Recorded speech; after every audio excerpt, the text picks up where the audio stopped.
Uus põnev toode siis müügil Bodivisioonis proteiinikohv. Väga sobilik valmistada hommikul või enne trenni, kuna meil just trenni minek, siis proovime valmistada proteiinirikka kohvijoogi.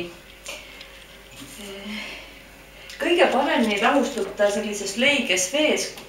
Minul on siin vesi juba soojaks aetud, mis ei ole päris tuline.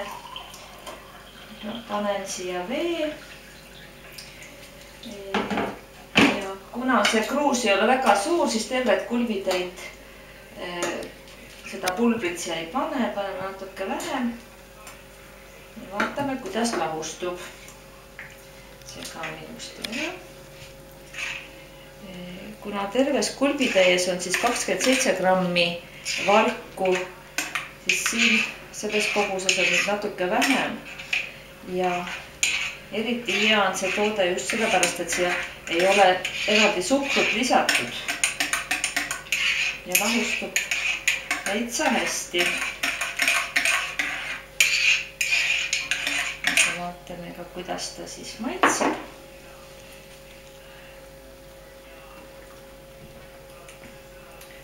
Väga hea, parajalt magus, kuigi jah, suhkrut lisatud ei ole. Ja kes nüüd tahab natuke kuumemat, võib veel kuuma vett lisada, kuna mina joon hästi kuuma kohvi, siis ma lisan veel kuuma vett. Ja samamoodi võib teha ka külmas vees, seikeris lahustub ta siis ka väga ideaalselt. Nii et eriti hea ka valmistada dieedi ajal, kui nälg kipub näpistama, siis vahepeal üks väike turgutav proteiinikohv.